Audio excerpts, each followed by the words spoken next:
We are 2 rounds into the NCAA tournament. Today is the second chance bracket video. All four of my Final Four teams are still intact, which rarely happens. It happened last year, but that was only the first time it had happened ever since I started this YouTube channel. This tournament has been criticized, to say the least. And the criticism in my mind, it's fair to an extent. I think part of the criticism is the lack of upsets, the lack of Cinderella stories, as this Sweet 16, it is comprised of only four conferences. There are no mid majors in the Sweet 16 this year. Part of it could be because of NIL, where we have the power teams being able to recruit mid-major talent in the transfer portal every single year now. Another part of it, it could be because it's just an off year. Now, do I think we're going to get Cinderella teams in the Sweet 16 in the future? Of course. This easily could be a down year. I don't think we're going to necessarily get it every single year nowadays. It's going to be much more difficult for the mid-major teams to keep their talent and also be in the portal themselves. But another thing is the lack of drama. As to me, out of the 48 games that have been played, my honest opinion, I'm not being too critical, but there's maybe about 4 or 5 games so far that will be somewhat memorable, if memorable at all, based off of this tournament as being overshadowed by a lack of drama and excitement. But this is the second chance bracket and starting things off in the South region. And this is kind of the upside for lack of upsets and Cinderella teams is a lot of these matchups. The teams, they match up to each other pretty well. Auburn and Michigan. I think Michigan stacks up to Auburn better than what people think. I do think this is going to be a very tough game for Auburn. I would not be surprised if Michigan wins this game, but I am going to pick Auburn. I think there is some value with taking the points in Michigan if you are the person that likes to bet on games. I'm not somebody that is going to give out betting advice. It's just not who I am. Ole Miss and Michigan State. Chris Beard with Ole Miss in the Sweet 16. Michigan State. Tom Izzo is known as Mr. March. And I think Tom Izzo, he gets past Chris Beard this time around. I'm going to go to the East region, Duke and Arizona. Caleb Love once again going up against Duke. And just like Michigan with Auburn, I think Arizona matches up to Duke pretty well. And I think some experience for Arizona is going to matter. However, I still think Duke does get the win. BYU and Alabama. And this could end up being one of the best games of the tournament, as both of these teams could easily go for 100 apiece.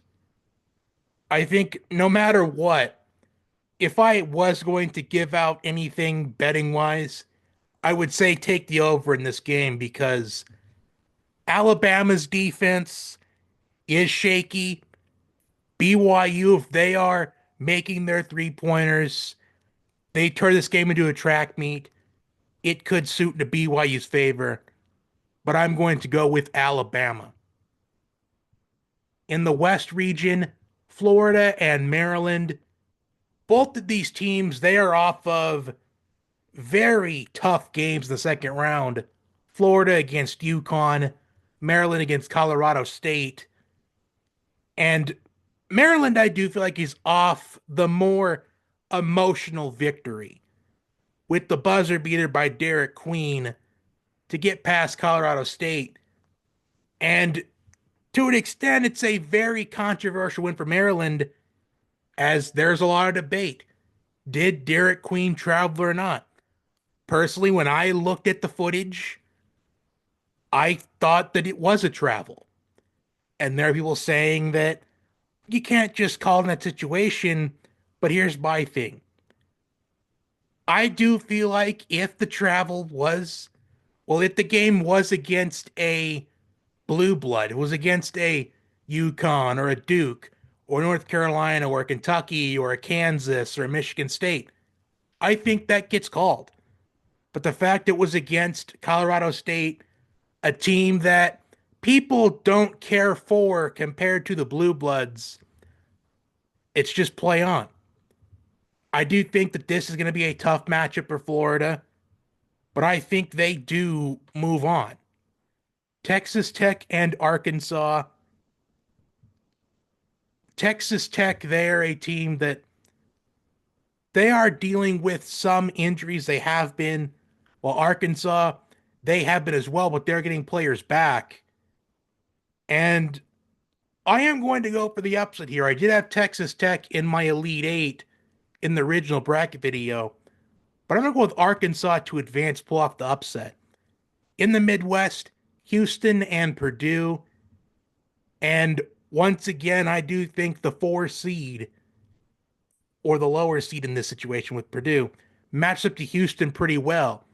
And Houston, sometimes Houston seems to fall earlier in the tournament than anticipated.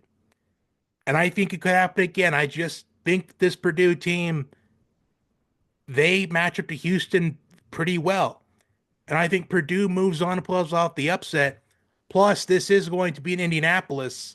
So I anticipate there's going to be a lot more Purdue fans there.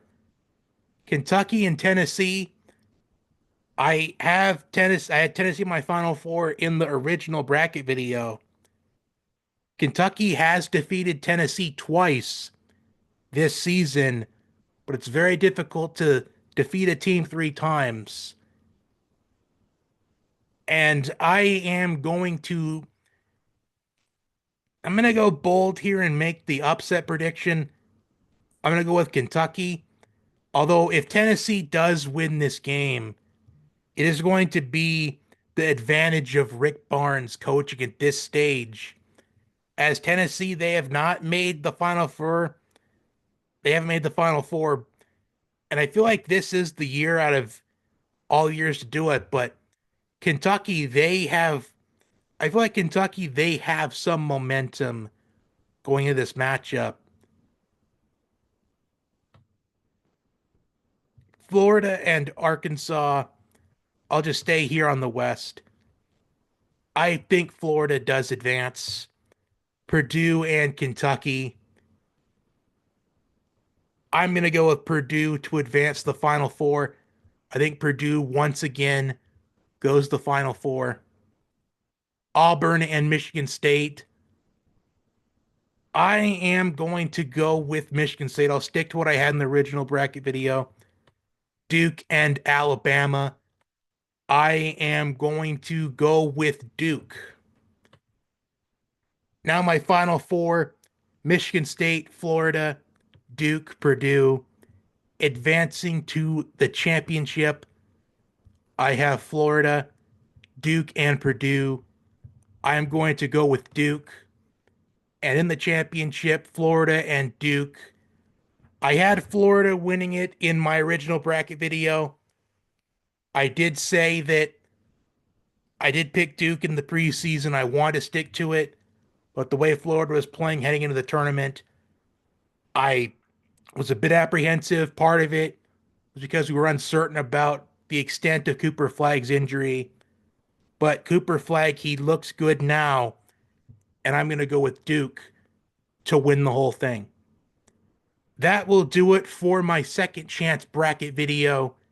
Like, share, comment, and subscribe. Until next time, have a good one.